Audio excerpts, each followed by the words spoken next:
Last week on the program, we began looking back at what's been the great overland adventure all these months. It is 0 degrees. Land Rover. It's another day, another freeway. This is more an auto rickshaw with a car spot. Plenty more that we'd like to still take you through because there just has been so much. Negative. The country of India. This is so cool. This week, there are many more special things we'd like to take a look back at because we've been to so many places, experienced so many things, and met some fantastic people as well. The great overland adventure is on the move. Come be a part of it.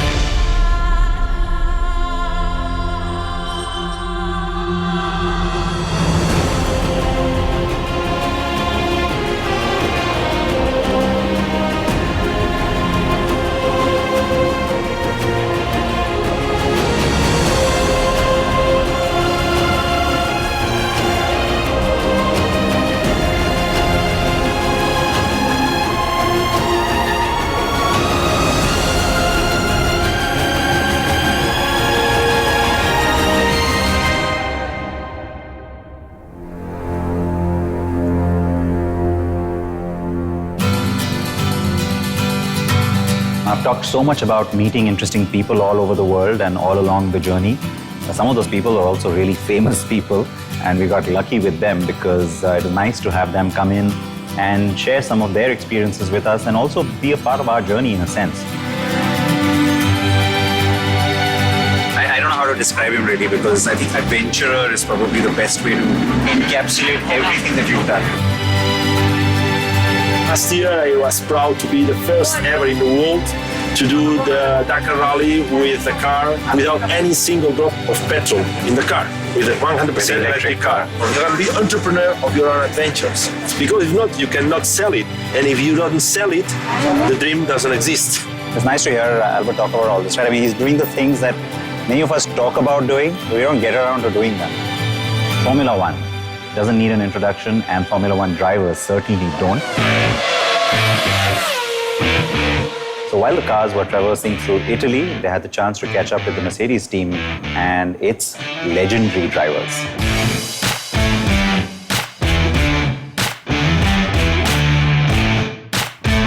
Namaste.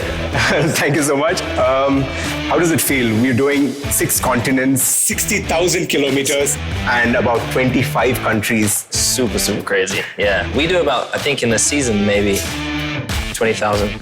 So you do a crazy amount. I mean, I can't drive that much. So these guys are doing something quite historic, and it'll be great to have you a part of it.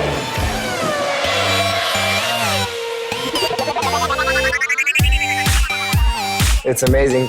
I can't even imagine all the things that this car is going to see and experience, around the world. It's a great way of showing, how reliable, because this car was assembled in India. Yeah. So you can all be very proud of him because he's done an amazing job, and it's just as reliable as anywhere else there too.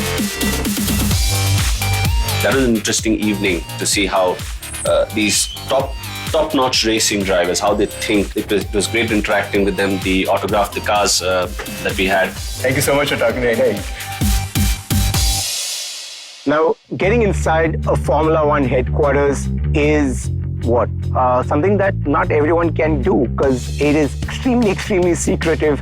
This is the actual car that Lewis drove across the finish line at the Abu Dhabi Grand Prix last year. And we, of course, met the head of the motorsports division, Toto Wolff. He was extremely, extremely passionate. It sounds a little crazy, yeah? It's quite a road trip. I'm happy you made it until here. Knock on wood, it's going to continue well. This is a very special car for you, I'm sure. Yes, absolutely. We wanted to have a straight fight between Nico and Lewis at the end. And so on one hand, I was very happy for Lewis to win the championship. And on the other side, Nico broke down a couple of laps ago, so it was a bit bittersweet at that moment. It is a spectacular car. I think you will be getting a lot of attention with that car. Yes. So thank you so much for joining us. Thank you very much. GLA Adventure. And you continue your road trip, drive safely, not too fast, but the Mercedes will not let you down. Now, sometimes the people that you meet also inspire you to take on something that you otherwise would never dream of doing. It was like a shot of adrenaline when I met with Garret McNamara, who's, of course, the world record holder and famous surfer from the United States, who spends a lot of time in Portugal.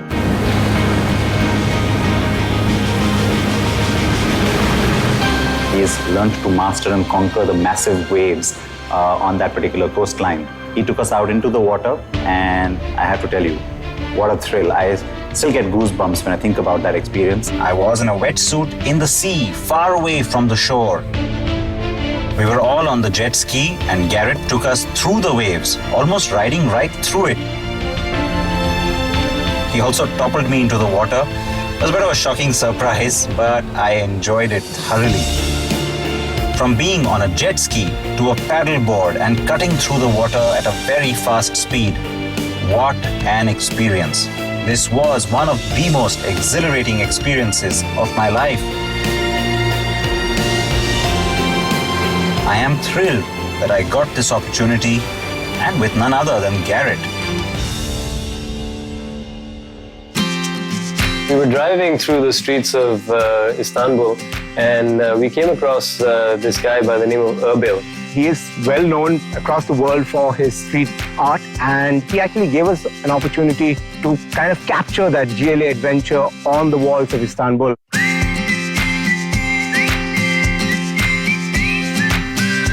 Alan, this idea of being a traveling artist, I mean, when did that start? The whole thing was that I wanted to record my life my own way.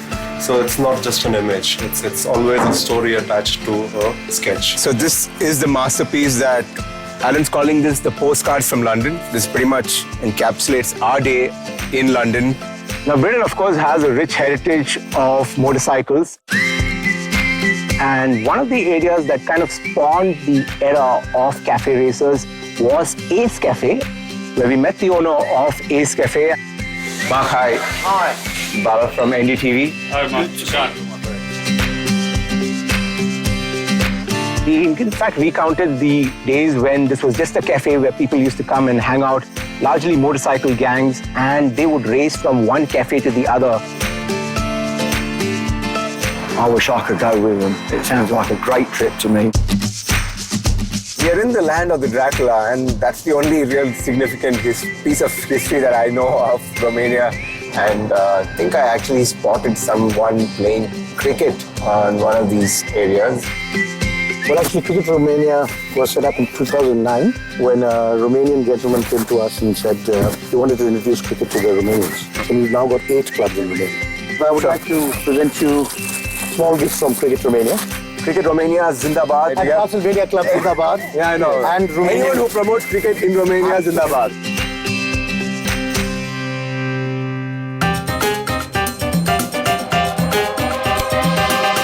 You know, all these notions that you might have about difficult places with difficult people, it's not true at all.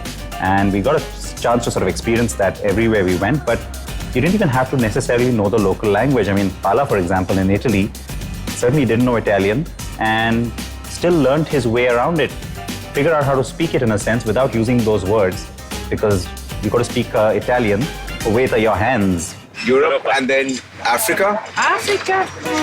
North USA. She also wants to come. She also wants to come. So we just had this most fascinating, difficult conversation in Italian. Did you pick up a few Italian words? So I did. Bella, at least. I know that means good now. Perfect. Yes, perfect. I see your arms have built up driving that steering wheel.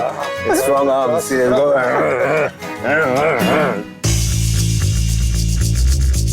There was one thing that was kind of common to the journey. It didn't matter which country we were in. Everywhere else that we went, the cars were out of place. We kept getting these expressions from passers-by who had to sort of turn around and say, hang on a second, who's driving that thing? Where's the steering wheel? In the US, a lot of people thought, you know, they've, I think, accidentally put the steering wheel on the wrong side. Take a look. This is wild. This is so cool. And the GL's the same thing? Is it opposite drive? Yeah. Is it really? Put the steering wheel on the wrong side. I know, right? I don't know how they messed that up. You see, they got that wrong. Yeah. Supposed to go on this side. It's on the opposite side. Take it with you. Yeah, man, me too. Jump in.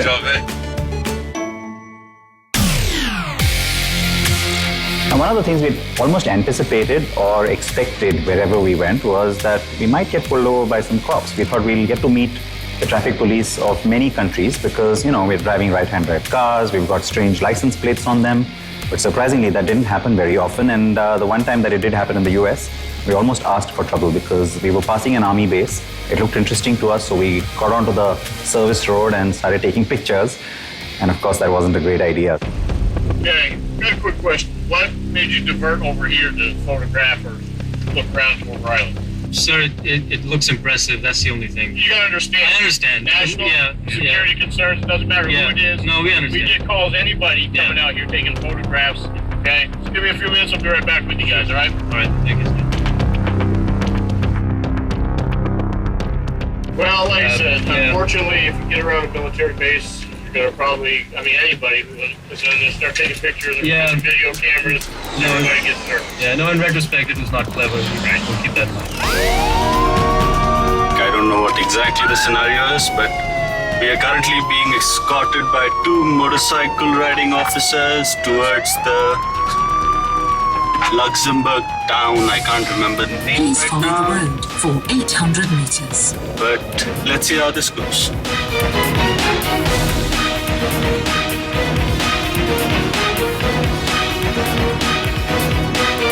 We basically decided that, when we saw the road signs, that we might as well go and have lunch in Luxembourg. How often can you say that? And we got pulled over by the cops. Now, I was racking my brains trying to figure out, because I was in the lead car, what I had done wrong. Yeah, right, sure.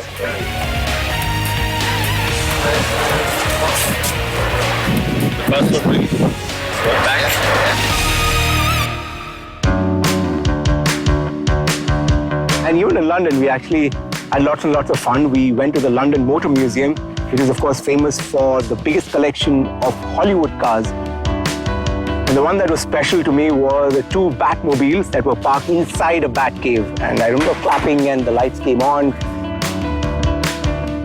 It's quite special to see them in real form. And this is not a replica.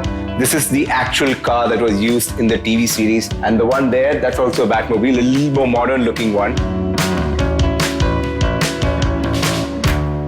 We made time out to visit RM Classics, run by Rafiq and Majid, who take special pride in reviving these classic cars.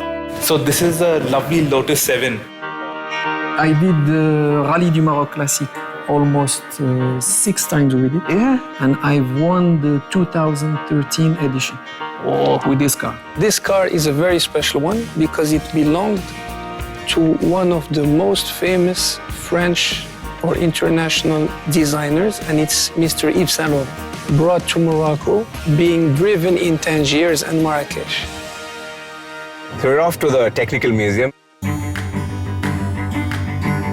They have the Ford Model T, which was the first common man's car. And that's an Austrian car, actually. Steyr is an Austrian manufacturer. This silver file, which means silver arrows, this is the car that won the 1954 and 55 Formula 1 championship.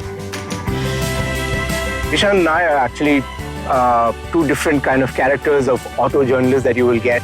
He's more the encyclopedia, I would call him, the walking, talking encyclopedia of sorts. I remember we walked into that museum in Romania, the Țiriac collection, and his eyes just lit up like he had seen, this is what he wanted to do for the rest of his life. I like a lot of the cars, and seriously, a lot of them. I'm going to spend some more time here, look at more cars. When I saw 150 cars, including some of them which I've lusted after all my life, it was brilliant. I'll have to come back very soon.